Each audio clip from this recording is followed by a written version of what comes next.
Good afternoon. Thank you very much, Joe, for this nice and kind introduction. Please accept my congratulations as well. It's a special honor to have the same birthday with you. Ladies and gentlemen, dear distinguished guests, it's a very special honor and high pleasure for me to be again here in Tallinn and to have an opportunity to share some of my thoughts on the issue that unfortunately forces us quite urgently to pay absolutely necessary attention to the issue, the main issue of our discussion today, the issue of information or disinformation war that is being waged right now at unprecedented level. I've been asked initially by organizers to try to concentrate also on what can be done by a relatively small country with rather limited resources in a way to counteract to information war. What can be done in this more and more increasingly hostile information environment, and how to defend critically important information positions here in Estonia, and maybe not only in Estonia. After carefully thinking, I came to my response that maybe would be not very optimistic for some people, but nevertheless, I hope it would provide some food for thought, for discussion, especially for reconsidering some of very important and maybe basic principles of the liberal democratic society that we cherish so much, and we think that is the best possible political, social and economic model to live in. It's a very, very important challenge and very important problem, so that is why please consider those thoughts not as a ready answer for all existing questions, but just invitation to just really have a brainstorming session or number of sessions to see what might and should be done, might be and should be done in this new environment. I have basically 10 main points, 10 main theses, which I would like to share with you. The first one is very simple, even it is unpleasant. Information war that we're talking about is the war. It is very unpleasant, but it's a fact of life. It means that all features, characteristics, elements of classical war or any other types of wars are mostly or fully applicable to information war. It means that in the information war, we're dealing with the same element that we're dealing with classical war. In other words, like information attacks, information aggression, information offensive, information front or information fronts, information defense, information resistance, information retreat, information adversaries, information enemies, information allies, information victories and information defeats, information victims, information troops, information brigades, divisions, and so on, armies, information battlefields, theater of information actions, information weapon or weapons, information terror or information terrorism, agents of information war, special information operations, subversive information operations, information spetsnaz. Many of those terms that I've used, it's not only some kind of creation for this particular session, but they have been borrowed from the literature that are abound right now from those authors who are writing on information war. Actually, in Russia does exist quite a substantial literature on information war, how to wage it. In the Russian case, since it's quite clear that Russia became the first serious victim of this new type of information war, we do see many of these terms in reality. I would not repeat it because many of you are familiar with this. I would like to attract your attention to one of the most important features when we are dealing with such units and representatives of such units like the first Russian TV channel, or TV Russia Today, or VGTRK, or Voice of Russia. We are dealing not with traditional journalistics, not with the traditional mass media. We're dealing with information troops. And we are dealing with attacks, with offensive, first of all, definitely on the Russian population, on those who are usually forced or regularly watch or listen to or read the products of these information troops, but also around the world. The most important conclusion from this very first point, and we'll come back to that later, which is immediately somewhat a deviation from the traditional approach in the liberal democratic society. It is a necessity for such a society to have adequate information resistance, information defense, information counter-strategy, information resources that are independent, resources or information channels that are independent from information aggressor and information aggression. Absence of such resistance, absence of such defense leads to many information victims. Finally, to information defeat. That is a precondition for defeat in many other areas.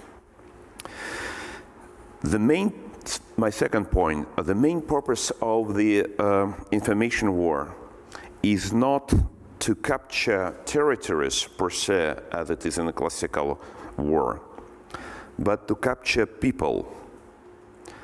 To capture people through capture of their conscious, of their brains, of their systems of vision, of their values,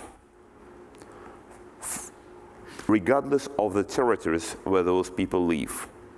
Those who are exposed to such information offensive, information war, might turn out to be victims of this information offensive if necessary counteracts are not implemented. It turned out that one of the most flexible parts of human body, very easily exposed to the impacts of information war, is conscious and brains, unlike some other parts of our body. For almost half a century, maybe more, after the Second World War, after Fulton's speech of Winston Churchill, many people in the West, and not only in the West, in the East as well, did believe that effective brainwashing might be effective and successful only in the closed society, in the information isolation, when information resources and channels are monopolized behind the walls, whether it is Berlin Wall or Chinese Wall, or this is a Iron Curtain. In a situation when there is no enough competing information sources and channels. So that is why very important element of the strategy of the free world versus non-free world was to destruct all those walls, all those curtains, because that would guarantee the free competition of different informational sources, channels, and would give an opportunity for people in the non-free world freely choose information that they would like to choose, that they would see as most adequate, founded, and so on. What we have learned in the last 20 or 25 years, that the real life happened to be quite a different one. The greatest unpleasant surprise and the most important, again, unpleasant discovery of the last couple of decades and so was and is the fact that effective brainwashing of millions of people, of tens of millions of people, could happen anywhere, regardless of existent borders, curtains, walls. Administrative limitations of the information space almost do not exist. In Russia, at least, they do not exist in reality. Certainly, there is a monopolization of TV channels, of radio channels, of main printed media, but there is no information, almost no restrictions and limitations, for example, for social networks at the moment. Nevertheless, millions of people happen to be infected or intoxicated by this information, by this disinformation, by falsification, by outright lies. And this is a very serious question for all of us to think what can be done in this new situation when people in a so-called normal or almost normal environment happen to be becoming victims of information war. Third point is a very basic one. The roots of the information war, of the modern information warfare and information troops in Russia lie in the Soviet times. That time, for a long time, existed special units for specpropaganda, special institutions and universities and faculties and universities that are preparing specialists for specpropaganda. Some people counted that at this moment, these different versions of specpropaganda that actually have been cancelled in the early 90s in Russia now are being taught in 74 institutions and educational centers in Russia. They teach military personnel, journalists, war correspondents, psychologists, philologists in the elements how to perform information war. Information war, it is my next point, is the essential and looks like the most essential element of the hybrid war. There is a lot of discussion about that the nowadays war. It's not only classical war, but it also has many elements of the so-called hybrid war, with using subversive actions, with using corruption as a way of controlling the leadership of country that has been chosen as a victim. Energy war, economic war, financial war, and many other elements of this.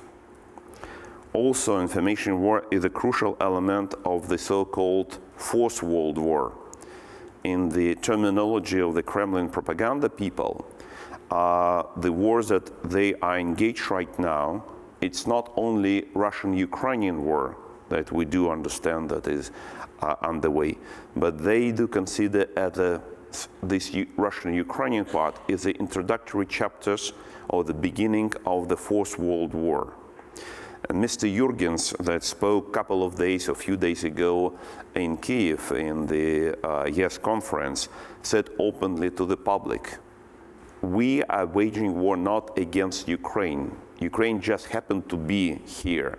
We're waging war against Anglo-Saxon civilization, against Atlantic civilization, against the West. So, but before these, according to their understanding and their propaganda and their concept, this Fourth World War becomes the real war. The information war has been studied many years ago. It is underway at a very high level right now.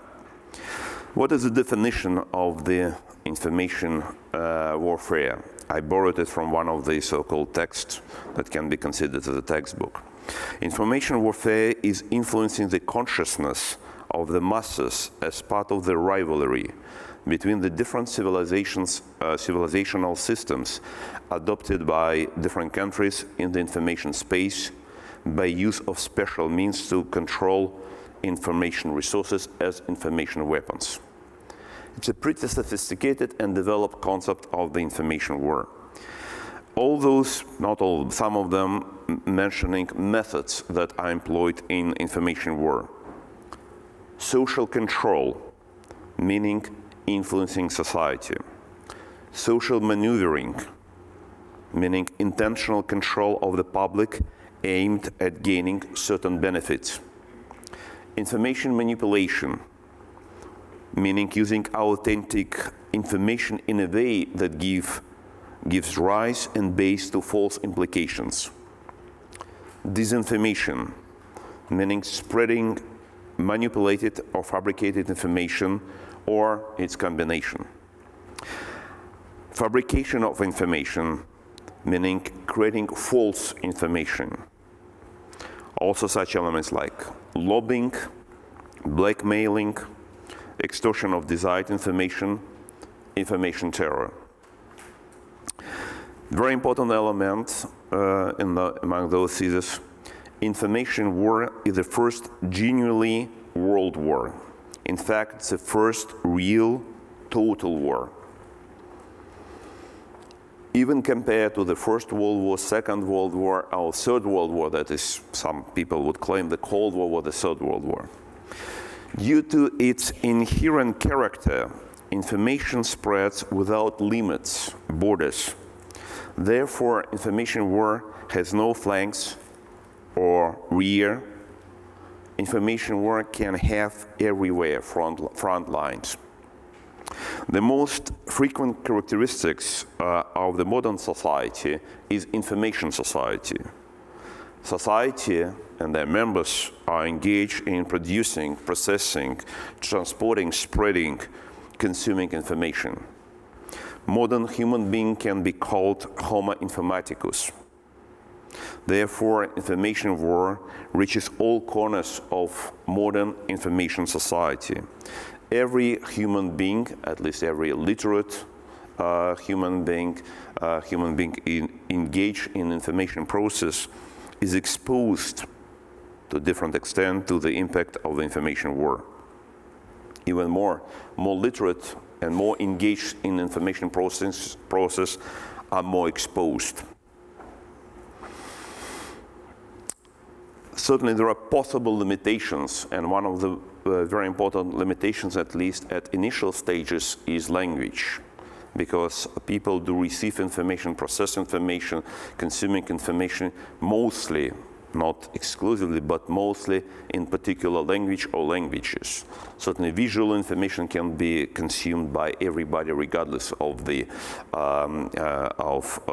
command of language, but substantial portion of information is consumed in one particular language. These limitations have been overcome by development of resources that are spreading disinformation in different languages, not only in Russian, but Russia today now works in English, in Spanish, in French, in Arabic. Now it's going to broadcast in German. And the thousands and tens of thousands of members of disinformation brigades that are working in networks, in social networks. They're working in languages in each society, in Europe, in North America, and now in many other countries. Some basic characteristics of the modern information warfare. It is very cheap compared to other methods of war, and that is why it's very attractive. It looks like it's a universal weapon because it can really reach different goals, get different targets. Information war has unlimited range. Information is easily accessible and permeates all state borders without any serious restrictions. It is very intensive. By the current level of intensity, information war is at the level unseen, unheard, at least in the last several decades of the existence of the Soviet Union. It might be comparable, certainly we need to think about the indicators, measures, scales, maybe comparable with campaign against enemies of people in the 1930s and with campaign against doctors, murderers, or cosmopolites in the late 1940s. Certainly it's rather hard to make some kind of a strong statement about that, but at least those people who do remember those campaigns in the 1930s and 40s, they're saying that, right, it looks like it's something similar to what they experienced in their early days. At least in the last several decades of the USSR, it has not been observed. Scale of the information war is unprecedented. First of all, due to the progress in mass communications, TV, radio, social networks, video, and so on. Historically, it's the widest and deepest. Effectiveness of information war. Once again, here we need to look into appropriate indicators and scales. But if we look into the result of sociological polls in Russia, and even in some other countries, we do see very substantial changes that we did not expect even a few years ago. And now it works not only in Russia, not only in some post-Soviet states, but also in Central and Western Europe, in North America, in some other regions of the world. Another very important element of the modern information war is very particular emotional character. As a rule, reaching sometimes level of hysteria. And this is on purpose, because this is a very important and very effective way to avoid rational thinking of those who are exposed to information offensive. It is an increase in use of generally taboo vocabulary, especially such terms like Nazi, fascist, and so on. It's a very massive use of the term that usually in the modern discussions are being avoided. Another very important feature of the modern information war is scale of falsifications. And even those people who do remember what happened in the early days of the Soviet Union, even in Stalin's times, saying that the scale of falsifications is unseen. It is not only distortion of information or some kind of presenting in a very wrong way the real facts, but creation on mass scale of absolute new reality, or so-called reality. During this Russian-Ukrainian chapter of this war, we have seen that some of the information resistance units produced, first of all, the list of 20 pieces of lies of Mr. Putin's propaganda. After that, 14 lies. After that, 60s, 80s, 100s, and so on. And those cases are very carefully masterminded pieces with pieces of video of pictures taken from Chechnya, Dagestan, Kabardino-Balkaria, Syria, Yugoslavia, from Ukraine several years before, creating absolutely new reality, so providing new description, presenting them as a fact of life today in Ukraine or during this war. It means that huge resources, human, financial, organizational, are engaged in this process of fabricating and so-called creating new falsified reality. Certainly, a new level of technological development plays a role, and methods of distributing and spreading this disinformation, like social networks with the help of brigades and so on. The purpose of information war: changing perception and brainwashing of people, converting some of them into this new ideology, into support, into loyalty, securing neutrality of others, mobilization of supporters, and demobilization of adversaries, pushing adversaries or enemies of information aggressor from the information battlefields. And this is a very important element, because the methods that are being used against the so-called normal people who are trying to to ask questions and to find out what is reality is a very aggressive, cynical attacks that lead many people to leave this battlefield. Because for many of those people engaging in conversation in this debate, it's not for for joy to feel attacks of such kind. And many people who are psychologically are not prepared for that, just living this so-called information space. And it is exactly what is the purpose of this information warfare. We have seen how it is in the Russian blogosphere. Landscape has changed over the last 10 or 15 years. 15 years ago, in the early year 2000s, it was almost exclusively the place with very intelligent discussion, with a very tolerant rules, where people really involved were interested in finding truth. Around year 2003, there was a massive information attack from a very incredibly low level, with very obscene lexics and so on, that led to most of those people who were engaged in this discussion early on just left this battlefield. And for a number of years, anyone who would look into this debate would get an impression that all or almost all Russian society of incredibly low primitive level. And they're using a very primitive and aggressive language in their communications. That was exactly the purpose of this information campaign. Information war is one of the most fundamental challenges to the liberal democratic society. Why?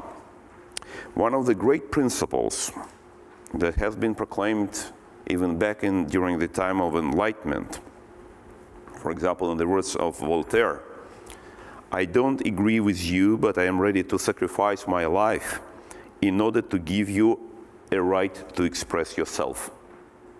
We all know this principle, and we're trying to follow this principle in our life. But nowadays, in the situation of the information war, following this principle literally means not only to commit suicide, virtual or real information suicide, but also to provide essential assistance to information terrorists. That's a very serious challenge. There is a very serious problem. Individuals, whole nations, societies that do not defend themselves against information war are doomed to be defeated. And we have seen how it happened in Russia and how it is going on in some other places beyond Russian borders. And the first of all defeat comes in information war, then in other areas of the so-called World War IV. It is necessary to reconsider, or just to start to discuss, how this most basic principle of liberal society, freedom of expression, freedom to speak, freedom to disseminate information, can be preserved, but not at the expense of dissemination of disinformation, clear falsifications and clear lie. Once again, this is an invitation for very serious brainstorming. My last point here would be basic elements of the information resistance or information defense strategy. The first one, coming to understanding that this is a war. It is not a joke, it's not a game, it's not a relaxation in the evening just with computer and with social networks. This is a real war. And unfortunately, even those people who do not want to participate in this war need to behave as they are in the war. You are in the army now.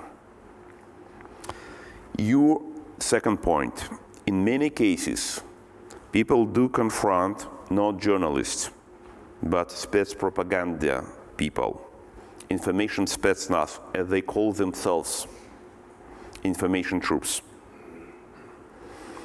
Just imagine for a second, it's not yet 2014, but 1940, late autumn 1940, and we are in Britain, in your Britain.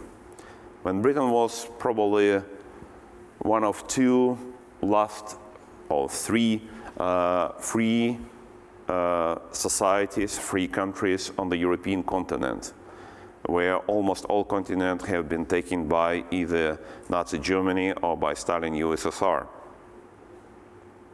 What would be your response to German journalists, let's say from Völkische Beobachter, to come to British Islands, let's say to Southampton or to the southern coast, to report and to provide some kind of the information about that? Probably Brits did not do it, did not allow. It's a limitation. It's quite clear limitations. We need to think what could be done, what might be done, what should be done in this new situation. Because they are not journalists. They are representative of information troops. Another very important and very kind of challenging and very serious issue, people. People are very different. Different human beings are different, not in terms of their rights. They are equal. But in terms of their psychological and psychophysical ability to resist information war, disinformation, falsification. Some people can do it, some people cannot. And some people are very easily become victims of disinformation. Some people are able to resist. It's certainly necessary to undertake special studies, but based on the Russian experience, we can say that probably not more than 50% of the Russian society more or less able to resist this disinformation war. Others are not. And this is a question. As for these 15%, they are able to defend themselves, at least, maybe some of their close one, colleagues and so on. But what can be done to defend, to protect those 55% that are not able to defeat themselves from this falsification? One of the immediate action that many, not all, but some of those 85% in the Russian society are taking is limit as much as possible their exposure to information attacks, to information offensive. If you would ask many Russian people whether they watch TV, many of them said, no, I do not watch Russian TV. And they have a very conscious choice to limit themselves from this exposure. It's like a very natural reaction of the healthy or conscious human being to limit exposure to infection, whether it's a plague or cholera or whatever, just to limit contact with something that is very infectious and very toxic. And this is exactly, it's an intoxication not only of body, but of the brain, one of the most important parts of human being. For those who are able to resist and able to understand, it is necessary element of monitoring and analysis of the information or disinformation product, because it's necessary to produce product to counteract this disinformation. In February and March year 2014, I strongly recommended to Ukrainian authorities to create some kind of unit that would deal with the Russian propaganda and the Russian disinformation. That time, Ukrainian authorities refused to do it. As a result, appeared private units like InfoResist, Information Resistance, that started to analyze pieces of this Russian propaganda and Russian disinformation and produce on a timely basis, on a regular basis, tens and hundreds of studies showing how this information war against Ukraine works. If there is a really huge scale of this information war, probably private initiative is not enough. Another element, it's a rule of engagement, rules of engagement with information attackers and terrorists. But what is the most important here is not to lose information space, information battlefield to attackers. And the very final point, how the final victory in this information war can be achieved. We know a lot can be done, but the final victory can come only if Russia, sooner or later, will be free and democratic country. Free democratic countries do not wage wars and do not wage information wars. Thank you. Thank you.